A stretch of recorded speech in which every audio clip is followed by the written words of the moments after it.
scheduled to speak. This came up suddenly. So I want to apologize for bombarding myself on you without a warning. But I'm here. Okay. We believe that nothing happens by accident. We believe that something like this was already set up. Yes. Don't we? Yes. And so since it was already set up, God, He, she, whatever it is that you want to call it, the only ears He has are yours. So she doesn't care what you call it. But one thing I do know is that when I step in a place like this, I am stepping in a place of consciousness. I have learned how to surrender. Open my mouth to let Him use my tongue and let it speak. When it speaks, when she speaks, the message is for you. And it is designed for one person only in this room. And this same thing happens all over this world, in every place where there is a gathering like this. The message that comes through is only for one of you, one by one. As I speak, and the Holy Spirit speaks through me, I am speaking in tongues. Speaking in tongues to us means that as the Holy Spirit speaks through one of us, each of you hears in his own language, in his own tongue, in his own understanding. Now, the theme here is prayers released. Reverend Lisa said to me a couple of Sundays ago, she said, "I'm going to call you up, and I'm going to sometimes ask you to do that prayer, that you do, that closing prayer." You guys know what she's talking about? Yes. Well, let me tell you the story. I want to move on, because I use up my time, but you need to hear this. At East Bay Church of Religious Science, about 20 years ago or more, I was speaking, and it was a large gathering, and I did that prayer. And there was a person there who was an author. She wrote a book. And some 20 years later, I was just accidentally doing something and stumbled upon a writing of hers where she, in her somewhere in that book, she wrote about that experience.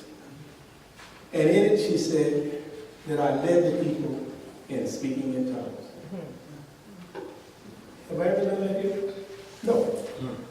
But I explained it just the way I explained it to you in the opening, and that was her characterization of it in a pejorative way. I've never spoken in tongues in my life, according to the old school. It's not something that I put down, but that's our understanding of speaking in tongues. And so, my point here is, what is new thought? And I'm staying with the theme, with the subject, prayers release. Listen. What is new thought? Is what I'm clarifying here. So that when Reverend Lisa prays, when I pray, when Reverend Gerald prays, when the practitioners pray, when Reverend Paul prays, there is a role that you play. Are you following me? Yes. And that's what I'm talking about today. I'm talking about your role. I'm talking about your responsibility. I'm talking about your part. And the way that I'm going to help you to understand your part is by defining for you and clarifying for you what new thought is. I have 3 topics. I am in remission. Would you say that? I am in remission. It's already done. It's already done. And maintenance protocol. All right. So I want you to understand that there's a difference between remission and cure. Right? Yes. I want you to learn an affirmation. I am in remission. I want you to leave here with that firmly fixed in your mind. I am in remission. Somebody will argue and say, well, how come I can't say I am cured? Why am I saying I am remission? Well, listen. It's like when you say every day in every way I am getting better and better. Well, why do we say I am getting better and better? Why don't we say I am? Well, I said part of it is it's already done. So we're starting off with the understanding that whatever it is that your prayer request is, that you're praying on, that you're trying to change in your life, we want to start off with the principle that it is already done. Can you say that? It is already done. But sometimes, even though and although it is already done, you're not manifesting it. You're not demonstrating. It's already done on the inner. It's already done in your spiritual sense. It's already done in the spiritual idea. It's already done in your faith, but it hasn't manifested. It hasn't expressed itself in the outer. So I am getting better and better every day and every way. I am getting better and better. It's that human self. The outer of you is coming in is corresponding to the inner that is already done. So that's why you're saying every day in every way, I am getting better and better. And in saying that, you're not in denial about the fact that you still got some more work to do. Amen. And so what I'm letting you know that there is an interim period sometimes, not in God finishing what it is going to do, but an interim period in the time that it takes you to claim it, to walk in it, to be it, to do it. And during that period, you are in what? Remission. Yes. I am in remission, but remission is a beautiful place. Remission is a powerful place. You tell somebody who's dealing with cancer and they're in fear of death and they can't find any hope, and all of a sudden the doctor tells them it's in remission. Hallelujah. Didn't say they were cured, but they'll take that. I'm in remission is a glorious sound. Am I right? Yes. Well, I want you to understand today that no matter what your goal is, no matter what your prayer is, no matter what you're trying to achieve or aspire to, realize that it's already done, but in the meantime, I am in remission. That's a place of grace. That's a place of mercy. That's a place of safety. That's a place where the scripture said, no weapon that is formed against me shall prosper. Nothing can touch me. I'm all right. You can't touch me. Can't touch me. I'm in remission. Remission is not a bad place to be. It's a good place to be. Now what I want you to leave your understanding, that's what New Thought is. And that is New Thought is a school. Ernest Holmes, who is the founder of this philosophy called Science of Mind and the religious denomination called Religious Science, did not want to build a church. That was not his original goal. He was prodded into it. You know, they thought it was necessary for the time of the day for him to incorporate the 501(c)(3) to form a church. It was a legal matter. Made sense. But he didn't set out to build a church. His goal was to take this teaching and train people to take it out into churches. Take it out into places. All right? So New Thought is a school. It's important for me to clarify that and emphasize that so that you will do what you are supposed to do in playing your role after the speaker speaks. You're supposed to leave here and do something. You're supposed to practice this stuff. And you're supposed to come back different than the Sunday before when you left. And if you're not, you can't look at the minister. That's right. That's right. Are you listening to me? Okay, so that's what this is for. Listen for your role as we go. You have a pass out. And it says all problems in life have a mental cause. Not only sickness and disease, but also failure in life, broken relationships, and all that stuff. Remission in mental healing or mental demonstration is a state of being in the practice of spiritual psychotherapy upon yourself. Therapy is spiritual mind treatment. So therapy Every Sunday, when these messages come out, these ministers, and all of us are wherever we are, you're in therapy. And you're in remission. In therapy, if anybody has ever experienced in therapy, you find this is true. You find immediately there's a lessening in the severity of the problem. Right? There's a lessening in the severity of the symptoms. You know, and you're going through a period of what? Rehabilitation. You're going through a period of what? Restoration. You're going through a period of renewal. You're going through a period of restitution. So every Sunday, every Tuesday, every Wednesday, every time you sit down and read your book, every time you pray, every time you meditate, every day in every way, I am getting better and better. But there's a spiritual therapeutic dynamic that is going on in your consciousness and in your mind, and you are getting better and better, and things are improved. You're still aspiring, and there is a divine orchestration in the heavens of your mind, in the spiritual realm, where God is setting up things. Things are falling in place. God is touching somebody's mind somewhere, and things are being set up for you to be walking into your life. You're in a place of safety, and there's stuff going on. There's action going on, but you need to be thinking that. You need to be drawing to you whatever it is that you need, and you need to be repelling anything that is not like God in your mind. You never turn this stuff off. It's on 24/7, 60 seconds out of the day. You do not take a break. You have to learn that when people start acting a fool around you, say, still, I'm in remission. I am in remission. Come on. Remission can lead to cure. Remission can lead to healing.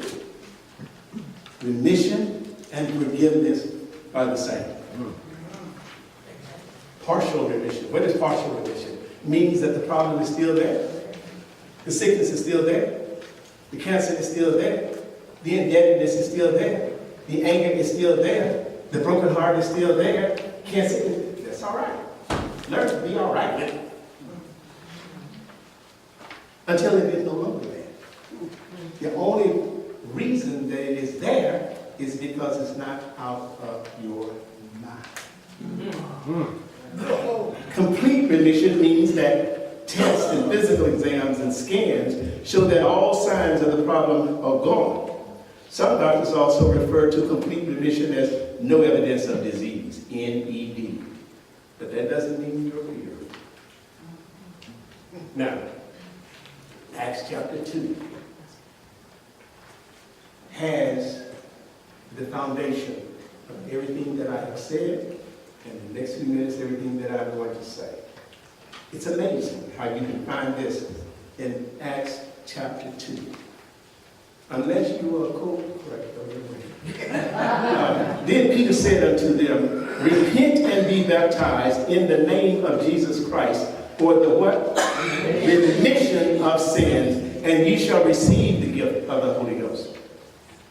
Well, what does the word etymology mean? Now, it's already there. Just a rhetorical question. What do you think about it? Etymology means the study of the origin of words and the way in which their meanings have changed throughout history. Let's take you through a rundown of that. Etymology now. A study of the change, the history of words, the origin of words, and how the meaning has changed down through history. Take you on a trip. Let's start with the Old Testament. The Old Testament is the book of laws. It's a book of how to use laws, spiritual laws. Got that? Well, some people think that the Old Testament is for people of that day. Oh, that's Old Testament. Oh, that's old. We don't teach the Old Testament. We teach the New Testament. We don't live by the Old Testament. I'm saying that's wrong. Old Testament is a teaching. It's a consciousness. It's a state of consciousness, not a book. It's a state of consciousness, not a book. It's a state of consciousness of laws. We're always under the laws of God. Just because you read the New Testament, you back up.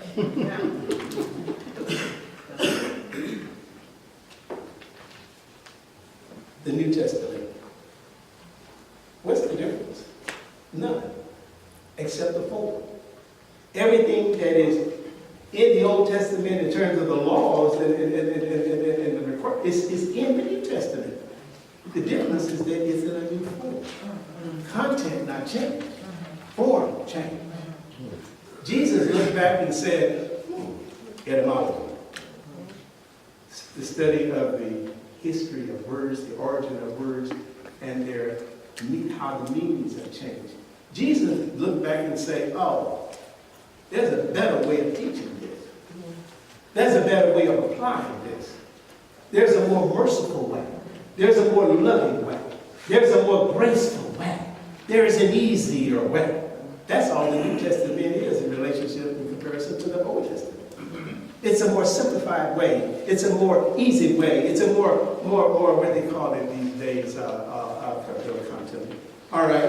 So that's the difference between the New Testament. Okay, let's hold on to this word, evolution of consciousness. You got to say it. Evolution of consciousness. One more time. Evolution of consciousness. One more time. Evolution of consciousness. The evolution of the consciousness of man has risen to a new level when Jesus came. So it was a need to change, to tweak the form. He said, but I come not to destroy the law, but to fulfill it. Right? And so as consciousness evolved, along comes something that's called new thought. New thought, the only thing new about new thought in comparison to New Testament and Old Testament is the form. Contained within it are all of the laws of the Old Testament, all of the love and the love law that Jesus taught in the New Testament, but it's a new form. But what we do in personal living, we go in and out of old consciousness and new consciousness. Sometimes we're under the law when we don't need to be. And we're under the teaching of the law in terms of how the law was taught before Jesus, that you break the law, you have sinned. And when you sin, there's consequences and punishment. And we don't realize and recognize that we put ourselves under that law in and out, in and out, in and out. It's evidence about what is going on in your life. It is evidence by the fear and the work and all of that stuff. See, you're in it. So you have to know when you are in that Old Testament consciousness and how to pull it. And that's what new thought does. That's what new thought is, and that's the purpose of new thought. It's to help you diagnose and analyze yourself and know when you're going in and out and how to stay out of it. Evolution of consciousness. Then what comes along here is it the backside of your face? No, I have a problem with organizing my printing stuff this morning. Well, let me just tell you. So what happens here is that evolution of consciousness, think about this. Here comes a cast of stars in the 1950s, in the 1960s. And I need you to help me name them. I'm going to start off with Fox, Holmes, give me some names. Around that time, 50 to 60. Come on, give them to me. Fox and Holmes and Charles Barker, Charles and Merle Fillmore, Goldsmith. Come on, help me.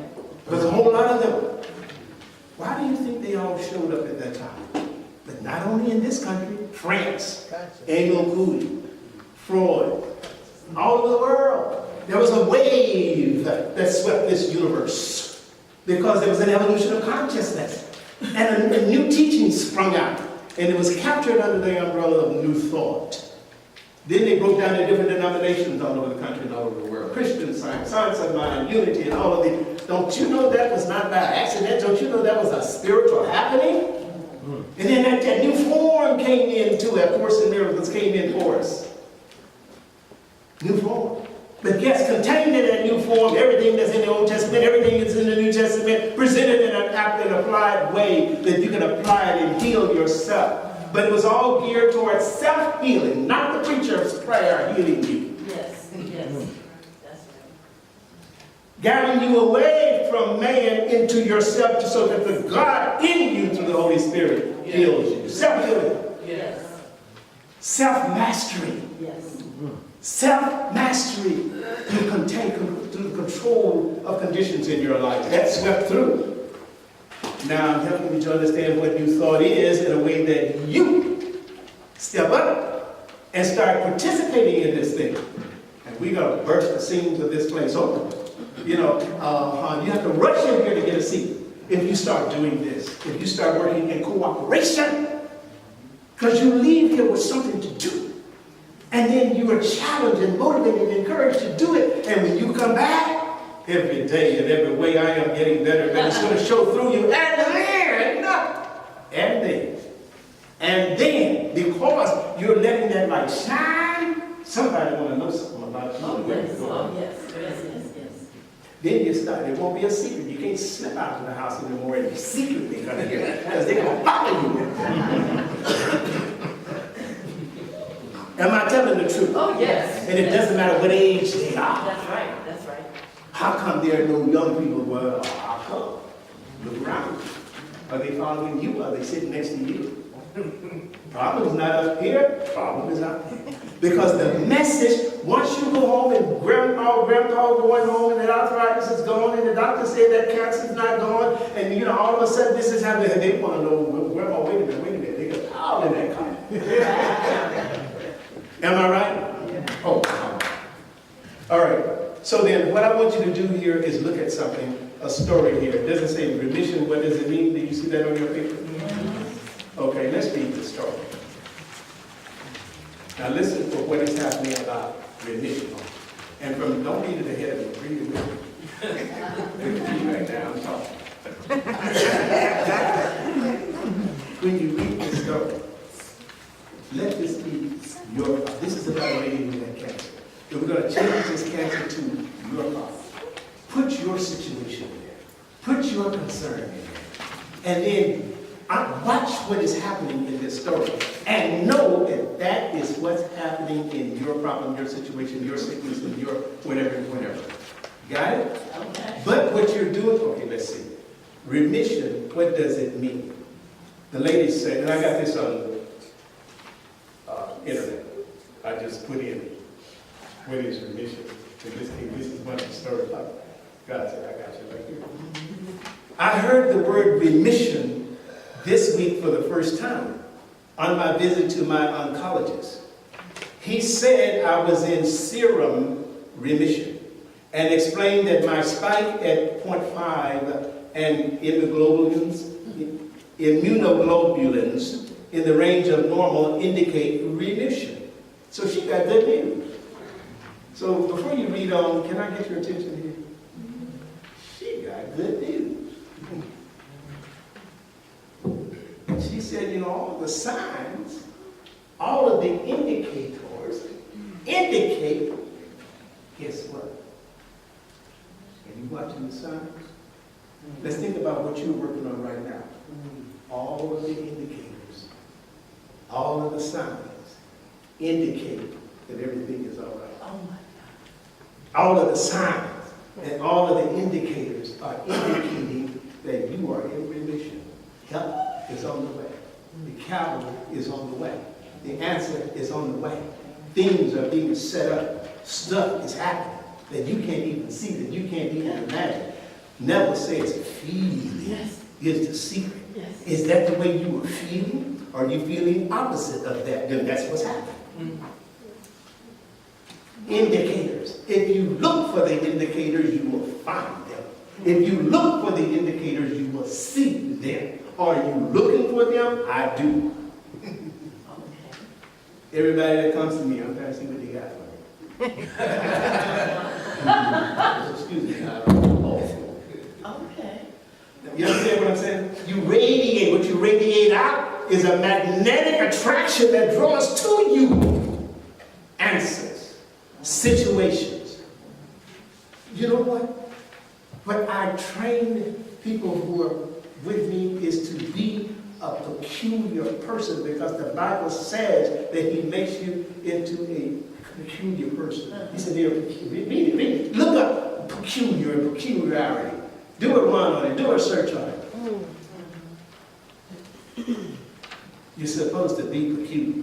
Yes. You're supposed to act you. That's right. You need to stop acting normal. I know. That's right. Be instead of talking about Yes. spiritual. You're spiritual, act spiritual, walk spiritual, talk spiritual. Be spiritual, be the magnetic force.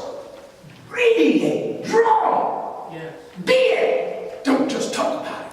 Don't just sit here on Sundays and talk about it and walk out that door and go back to normal. And acting like the people around you normal. You should stand out. Yes. They should ask you what's wrong with you. Wrong with you. Then you have an opportunity. Okay, let's read on. All right, indicating remission. The doctor said the bone didn't know. Watch how God is working in this person's life. He said the bone destruction that already has occurred. Now, she's got severe cancer of long-standing chronic. The bone destruction that already has occurred will hopefully be taken care of by the medicine, meaning no further bone loss, and perhaps even rebuild or repair some of the bone damage. That's what happens in remission. I must continue my chemo for another 2 months, and then will be switched to a maintenance protocol. Didn't I say one of my topics was maintenance protocol? I am just grateful for the remission. I'm just grateful. I'm just grateful for the remission. And live each day with the hope it won't rear its ugly head again and do more damage. Well, your maintenance protocol is what I leave you with. When you leave a situation like that, you leave with a system. You live with prescriptions. You live with a program to hold on to your healing. That's what the maintenance protocol is. Your affirmations, that's your maintenance protocol. Yes. How you fall asleep at night, thinking about whatever it is that you're working on, that's your maintenance protocol. How you wake up in the morning is your maintenance protocol. How you respond instead of reacting to situations that happen in your family and in your business affairs, that's your maintenance protocol. You do not turn this thing off and on when you are working on a project. When you are working on a healing, just not according to appearances, but judging righteous judgment with everything that goes on in your life, because everything is related to and it is a part of your healing coming into expression no matter what it looks like. So don't mess up and get mad. You don't have the liberty to get mad. That's right. You don't have the liberty to take a break. That's right. You don't have the liberty. If you got something in the oven, that temperature is supposed to rise to 450. 450. And until it's 450, let your words be yea, and amen. 450 is 450. 445, it don't work. My time is up. 2 minutes. You need to hang here for the next service. Oh, yes. Because I'm going to blow this place up. Oh, yes. Let me tell you one demonstration, one story of several I'm going to tell at 11 o'clock. Went to the doctor. I see some Tuesday people here. Y'all got here. Good ear, doctor. You know what? If I stood here and gave you a rundown and a list of the wonderful and the miraculous things and healings that I'm experiencing in my life, I would be here for 2 hours. Amen. But let me tell you the one, when I went to the doctor, you know, back in the day when y'all was helping me pray through my family stuff, I went to the doctor shortly after the due. I was in remission. I was in remission for about 2 years on this situation. So right here, when the healing is about to complete, when it got worse. So I went to the doctor, and I didn't know it. I was going for a regular 6 month, just a regular visit. I didn't go there because I needed to make an appointment. It was a regular appointment. And the nurse said, let me do this again. She didn't tell me I was going to die. So I sat there, and she said, here, do it. She did it 3 times. On the third time, she said, okay. So she let the doctor know, brought me right in and said my blood pressure was 164. What's a big old number? I don't know blood pressure stuff, but it was bad. And so the doctor said, he's going to put me on some meds. But see, I was in remission. I wasn't cured, but I was all right. I said I wasn't bothered with anything, didn't I? When you're in remission, it doesn't matter what it is. You will not be bothered. Yes. You'll be stayed. You'll be in peace. You'll be in calm. Know that no weapon that is formed against me can prosper. If it's death and if it's a problems around that, when you're in remission, you're safe. Everything will work out. That's right. And so I said, well, I don't want to take that. What are my choices? What are my options? Well, I said, and we had a little conversation. I said, well, I'll tell you what. Let me come back. We'll come back in 3 days because it was that urgent in his mind and the nurse's mind. And so 3 days later, I decided I wasn't going back. And so what happened, I waited for over a week. And then what I did, I went home and I dealt with the problem in a different way. And I said, you know what, I ain't taking no medicine. Something will happen after this. And so what happened is that I didn't take it. And when I went home and did see the definition of insanity, you keep on doing the same old thing the same old way and expect different results. I wasn't going to go back home and do the same old thing the same old way and go back, because this is life. When I took an action, correction, and whatever, and went back, as soon as I sat down, the nurse said, 135 over whatever it is. She said, this is your norm. That's my norm. If it had been, you see what I'm saying? Almost 2 years ago, or over a year ago, every time I go back, the blood pressure is normal. Was it 120 over 80? Is that it? Yeah. Whatever that normal thing is, has not changed. That means cured. Yeah. I'm out of remission, cured. Do you know what I'm saying? Yes. But see, I had to do something during that year. Every day in every way, I am getting better and better. God grant me this ability to change the things I can, accept the things that I cannot change, and the wisdom to know the difference over and over and over. God is my help in every need. God does not every hunger feed. God said That's my maintenance protocol. It is already done. I am in remission, and hang on to your maintenance protocol. And so it is. Amen.